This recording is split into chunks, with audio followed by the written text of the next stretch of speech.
Welcome into the Gallery Bar, booking games here in the incredible Ocean Casino Resort in Atlantic City. Mark Farzetta along with you here for the Malamut pregame show for Week 5, previewing all that is to come between the Philadelphia Eagles looking to improve to 5-0 for the second consecutive season as they are in Los Angeles to take on the Rams, who are 2-2 on the year. Some of the big points we're going to be talking about and discussing today: Fletcher Cox, what the Eagles are going to do without the big man on the defensive line, and how they're going to handle the other big player on the opposite side of the field, and Aaron Donald, another defensive tackle that just loves to eat this season, having a little bit of a down year. We'll see if the Eagles' offensive line, with Sio Peta being in there at right guard, can continue to make sure that down year continues for Aaron Donald. As for right now, let's bring in my co-host for the pregame show. Bill Colarulo will be on with us in just a couple of minutes, as will John McMullen later in the show. But joining us right now, Derek Gunn, off and running here, a veteran Eagles reporter, of course,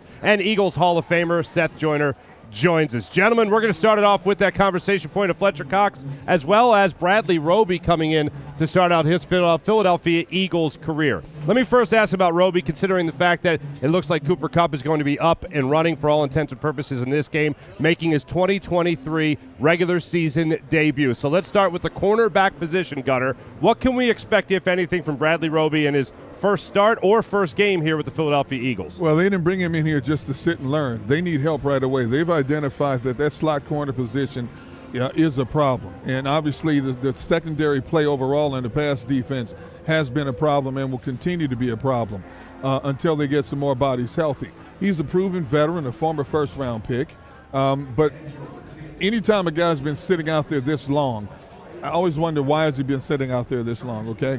Now, Seth and I were having this debate before the show. Now, I know he's going to play today. To what degree, I don't know, because you're going to have some communication issues on the back end. See, for me, it would be, I would put Justin Evans, who's the backup, in the slot, and I would leave Bradbury Slay in the corner and Terrell Edmonds on the back end, and acclimate Roby in just a little bit to see what he knows, see how quickly he picks up the terminology and the communications before the snap of the ball. Yeah. That's the way I see it. Yeah, you referenced it earlier. All right, so the argument had already started before the show, and we were trying to we weren't arguing. We were having a playful discussion. A playful and passionate discussion between these two fine gentlemen. But it came down to how the Eagles are going to use Roby today. Is he going to be in the slot? Is he going to be on the outside? Is Bradbury going to stay in the slot? And I almost jumped across the table to make sure we didn't do the show in the green room, as they say. Fake news. Fake news. So, Seth, where do you have Roby starting and playing today?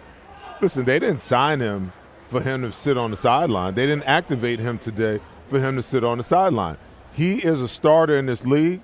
He's won a Super Bowl in this league, and they brought him in so that they can have continuity on the outside. Now, I agree, D-Gun, that there's going to be, probably some communication issues, but they've been having communication issues all along anyway. Yep.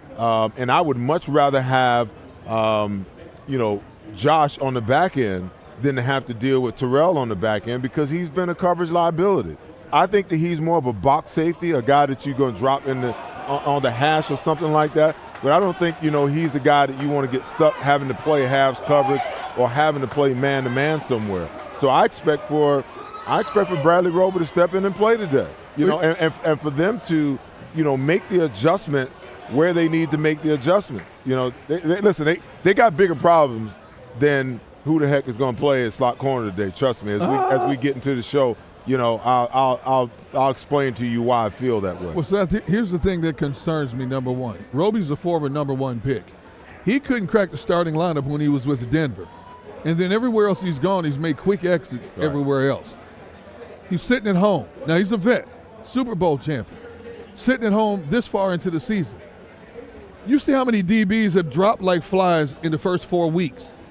Why was he sitting at home until now? You know what they say? Desperate men seek desperate measures. Was he a desperate measure for this team? Because I agree, they do need help on the back end. Was he the best option available? Well, I get the sense that right now he's the best option available because, look at how many players they've tried there, for one. And secondly, the injuries that they've incurred over the last couple of weeks that's been an issue. And we just don't know. I don't know. Yeah. I mean, was he looking for a certain dollar amount? And now that he's got, the Eagles over a barrel, he could get close to that amount. We just don't know. I don't know. So, I mean, we've seen the same thing with C.J. Gardner-Johnson. You know, he wanted a certain amount. The Eagles weren't willing to play him. The market didn't bear that, so he had to take a one-year deal at what he could get. So we just never know. We really never know why he's out there. And I agree 100%. There's always cautious with veteran players when they bounce from place to place, because if you're that good, you normally stay where you are. Yeah. They normally lock you in. But when you start bouncing from team to team to team, that tells me that you're not a fit somewhere, somehow, some way, whether it's schematically or production-wise or whatever it is. All right, so just for the record, Gunnar, you would have Justin Evans playing in the slot today. I would bring him down to the slot. You bring him down the slot. Who's your safety? Well, I would leave Terrell Edmonds back there. Terrell Evans stays back as a safety position along back there, with Reed Blankenship. With Reed Blankenship. And you would have Bradbury stay on the outside, Seth, and you would have Roby up there playing the slot. Well, absolutely, because we agree, you and I agree that Terrell Edmonds is a passing game liability, right? Yes. You don't want him back there this week.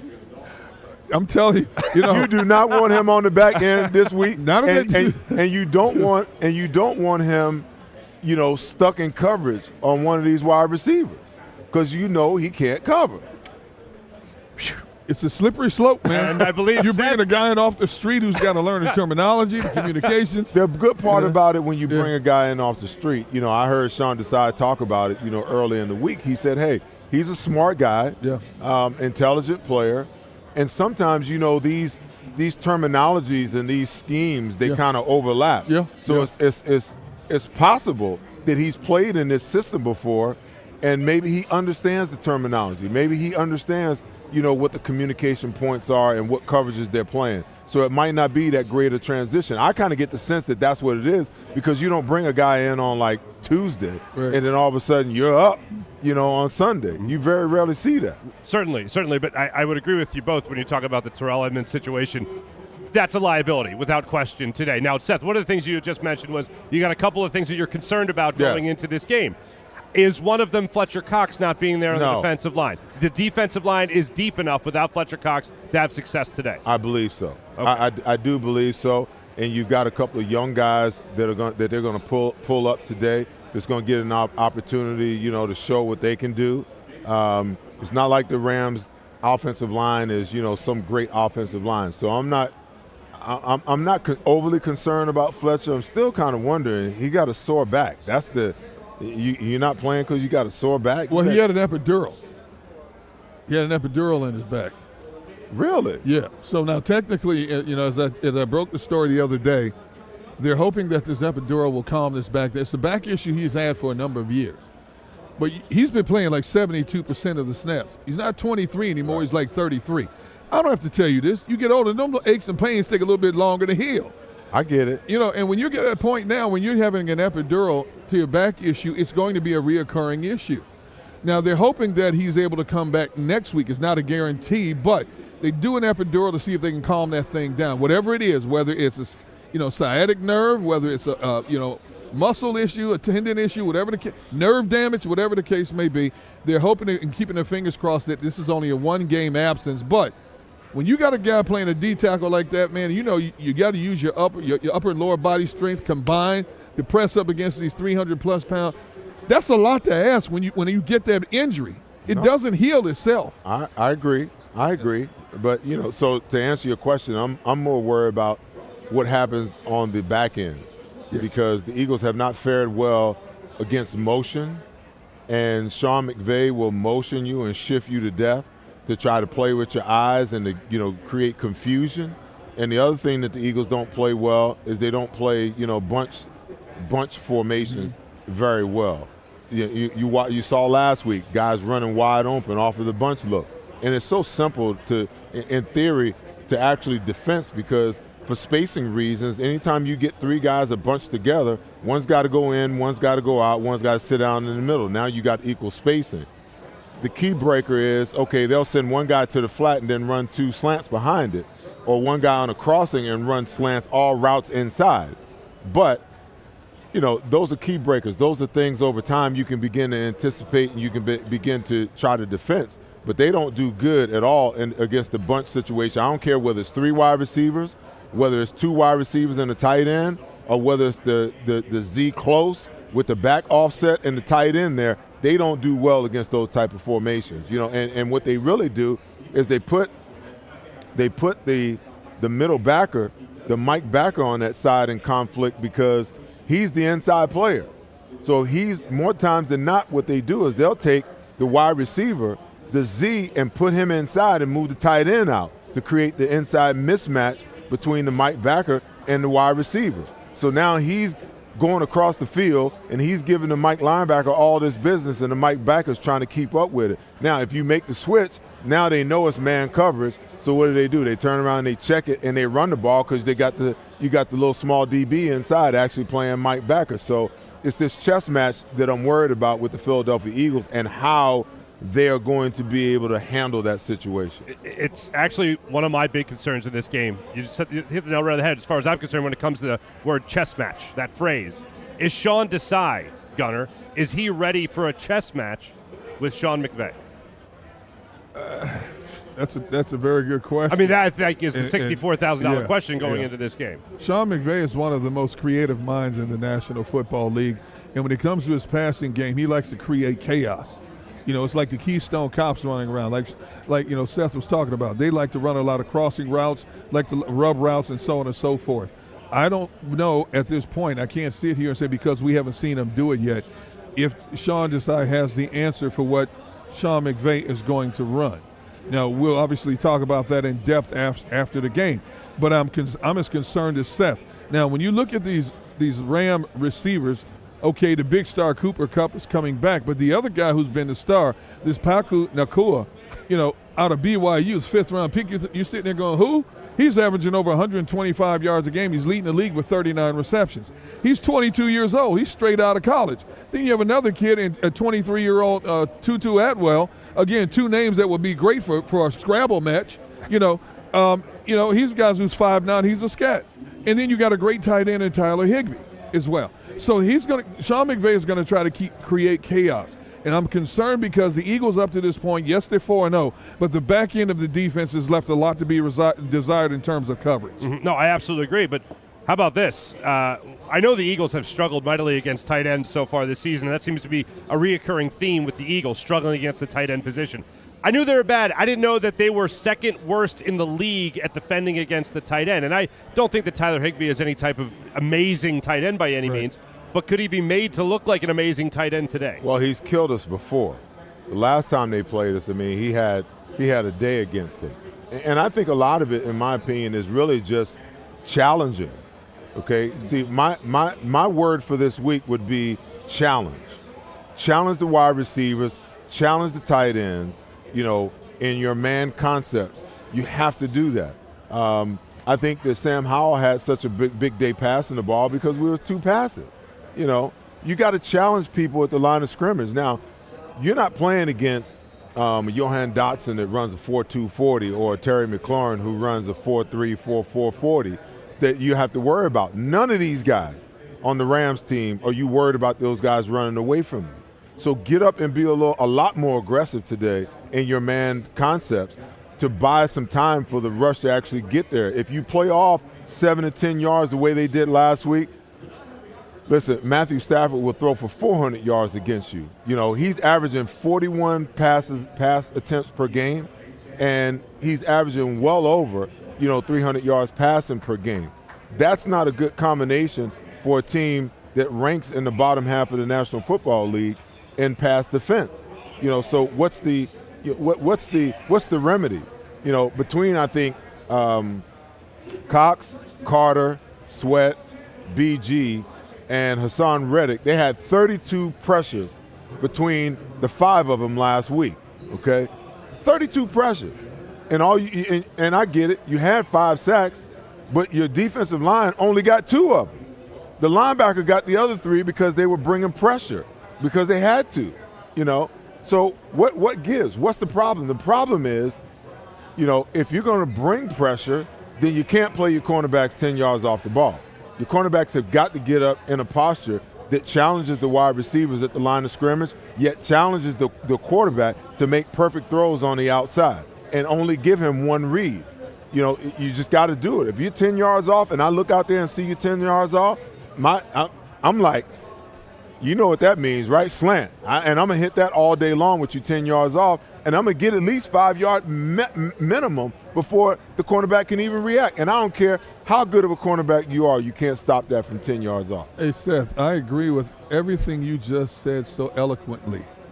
Do you honestly think the Eagles quarterbacks are going to do what you're hoping for compared to what we've seen? I'm sitting up here, D-Gun, hoping to analyze.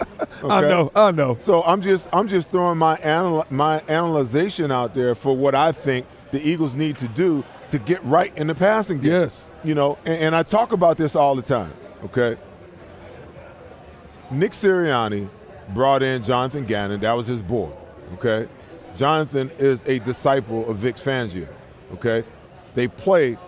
The methodology is a bend but don't break style of defense, okay? Then you turn around, Jonathan Gannon leaves, you bring in Sean Desai, who is also a Vic Fangio disciple. And not for nothing, I don't know if you guys have watched the Arizona Cardinals defense lately. Jonathan Gannon lost his damn mind blitzing down there. And I'm like, where was this last year when we needed it, you know? So as I thought about it, it hit me that there's a lot more going on behind the scenes than meets the eye. Why is that? Because if he's down there blitzing like he ain't got no sense, and now Sean Desai is here blitzing, but you got the cornerbacks off, what's Nick Sirianni's theology? His theology is we want to create explosive plays and defend against explosive plays on the defensive side of the ball, okay? So I get the sense that he's looking at Sean like, you can be as aggressive as you want. You better not give up no damn deep ball, okay? Hence why you got the cornerbacks playing 10 yards off the ball. Yeah. So you're bringing pressure and you're getting to the quarterback, but you're giving the quarterback a pre-snap read, which means that he's got an out on every single pressure that you bring, you know? So he's kind of caught between a rock and a hard place, if you will, okay? He wants to be more aggressive, but he can only be aggressive in the box. He can't be aggressive outside because he's defending against, you know, the deep ball. And our cornerbacks, in my opinion, play better when you put them in a more aggressive posture than when you have them off the ball. It affects their mindset, it affects the way that they see the game, and affects the way that they play the game. So I just think that if you put them up, D-Gun, that they got a better chance. I agree. I just don't think I'm going to see it. I'm wishing you might be right. I'm wishing and hoping everything that you've just said over the last 3 minutes comes to fruition. I just don't think it's going to happen, to be honest. All right, now away from the strategy that might come on the defensive side of the football, something that might help the defensive side of the football without being part of the defense is the Eagles' run game.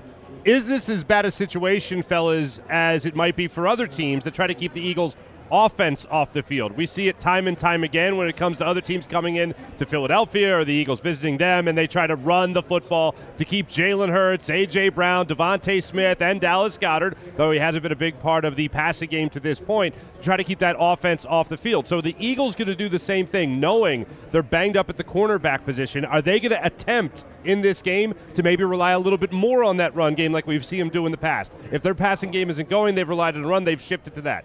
Is this game going to come to that point, or is it going to be part of the Eagles' game plan from jump to get DeAndre Swift the ball, to get Kenny Gainwell the ball, in order to keep Matthew Stafford, a guy like Cooper Kupp off the field, and also this best name in the NFL, Puka Nacua? And by the way, how long did you sit on that Scrabble line that you rolled out earlier? Oh, man. I've been using it all week. Okay. So, you like that one? I love that one. You can use it tomorrow. Oh, God bless you. Yeah, all right. Yeah. I hope they test the Rams' interior right away. Okay. In terms of the Rams are giving up $111 a game. They're not very stout against the run. They're an opportunistic. When you look at this Rams defense, outside of Aaron Donald, can you tell me who these guys are? They're a bunch of no-names on defense, but they play together. They play aggressive. It doesn't mean that they're stout. It just means that they're hungry. You got a bunch of 23 to 25-year-olds outside of Aaron Donald who are really playing well. That's why they're 2-2. They've made plays when they've had to. They've given up plays as well. I want to see the Eagles run at them and test that interior, control the clock, and do whatever they can to keep Cooper Kupp on the sideline holding the clipboard instead of letting him test that hamstring that's been bothering most of the summer and through the first 4 games of the season. Are we at that point, Seth? Is this going to be a run game for the Eagles in order to keep the offense off the field? You know what? I got to look at my notes to really answer that question because I don't know where the Rams rank and run a pass defense. Run defense, like I said, Gunner's right. It's about 111 yards per game they allow. About middle of the road, I won't say upper tier, but the upper half. Pass defense. I know D-Gun's got the numbers. That's why. Pass defense, they are 7th in the league, giving up $185 a game. Okay, so the conventional wisdom would say, okay, let's run the ball. Mm-hmm. They're not as good against the run as they are against the pass. But they went to last week's game with that mindset, and the thought was, hey, we can get well. Our passing game can get well against the Washington Commanders. They started off the game. They only ran the ball 9 times in the first half last week for 27 yards, trying to get the passing game well. For me, it always comes down to what do you do best and how can you dominate the game. To me, they can dominate any game. Listen, they proved to us against Washington. Who did they play before Washington? Buccaneers. The Buccaneers. Yeah. So you're playing against 2 of the best defensive fronts in the National Football League, and you rush for 248 and 201 respectively. But then you go against, a team the following week, and you decided, okay, we're going to come out throwing the ball. See, this is the psychology of head coaches and OCs in the National Football League that drive me crazy sometimes. And analytics. Yes, attack what they're weakest at so you can get what you want, not force what you want on a team. Just do what works best for your offense. So I'll be curious to see how it all plays out and how it all works out, because I know the offensive line wants to come out and dominate the line of scrimmage first, but sometimes the play calling goes in a completely different direction. And you're right. They need to control possessions.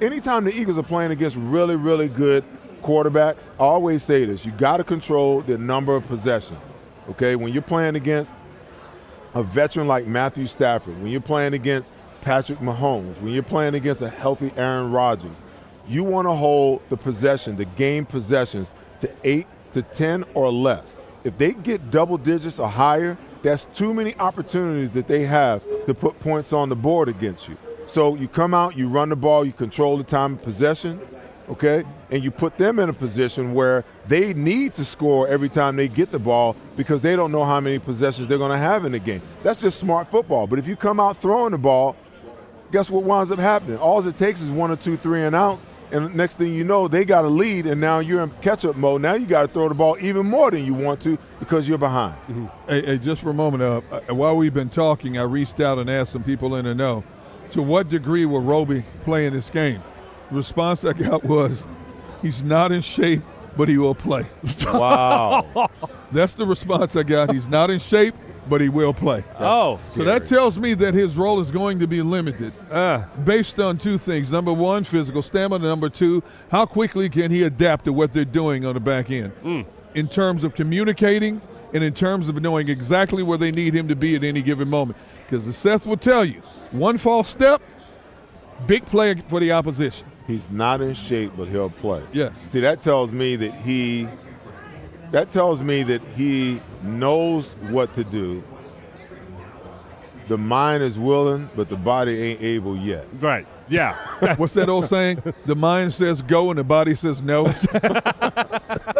You know what? At least his mind's in the right spot. At least his mind's in the right place. We need his body in the right spot. Physically, I would also like him to be in the right spot as well, especially if, again, you have Cooper Kupp coming back into this game. You already have the second leading receiver in the NFL right now in Puka Nacua, and you also have a veteran in Matthew Stafford who tends to know what he's doing when he's under center in the shotgun, obviously. So a lot going on in this game. I do want to jump it back real quick to the defensive line. You said earlier, Seth, that you're not that concerned about it. It is deep enough. Will we see an uptick, not just in snaps, because I think that's evident, but when it comes to a guy like Jalen Carter, even more production from him, granted that he's going to have more of a runway to have more production, raise that ceiling a little bit more. Are we going to see better production from him today with the opportunity in front of him? Well, you should. The more he's out there, the more opportunities he's going to have to make plays. I would question how good a shape is he in. Because when you got how many years has Fletcher been in the league? 12 years. I mean, so when you got your 12-year vet that's leading positionally, how many snaps on a percentage basis he's playing per game, that kind of tells me either he's a little nicked up or he's not in shape yet, or you got him on a pitch count because you know that he's only used to playing 11, 12 games, per season. So therein lies the question. How ready is he? We saw this with Jordan Davis last year. Now I know he got hurt, but even leading up to that point in time, he very rarely played in a 3 technique or a 2 technique scenario. He was pretty much the nose guard in the 5 technique, and they tried to minimize how many reps they actually got him until he got hurt. So, there's always challenges, man, every single week. So let's see how much more they ask him to play, how much more Jordan Davis is asked to play. We know that Milton Williams, because of his tenure, he's probably going to lead the charge in how much, on a percentage basis, the defensive tackles actually play.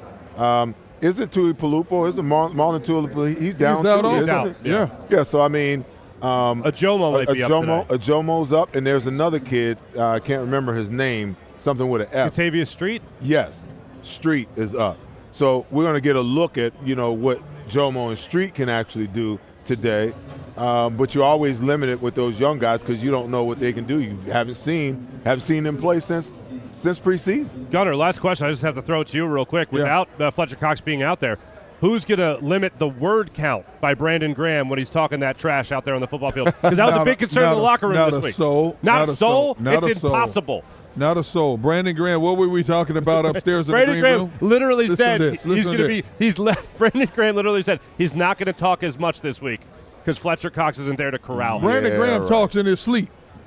There's no way you're going to be able to shut Brandon Graham up. In the words of Ron Burgundy, I don't believe you. I don't understand how he doesn't exert more physical energy, how he's not exhausted by the fourth quarter. He starts talking from the time they get out there for pregame warm-ups to the time a game is over.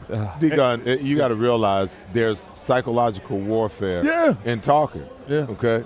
So, I mean, I was a talker. They didn't have the cameras around like they have now where they pick up everything. Right. But I was a talker because I realized, you know what? The game is like, at this point in time, the game is really, a larger portion psychological than it is physical, because if you couldn't do the physical side of it, you wouldn't even be in the league. Right. So if I can get in your brain and I can make you think about things other than what you should be thinking about, then my job is half done. Yeah. So I used to talk all the time, especially against guys that I could dominate. Now, the guys that I knew I had a war with, I leave them alone. But the guys that I knew I could dominate, I chirp all day long. There we go. All right, we're going to be back with our friends. John McMullen's going to be joining us momentarily, as will Bill Colarulo will be joining us right here on the Malamut pregame show ahead of Eagles-Rams.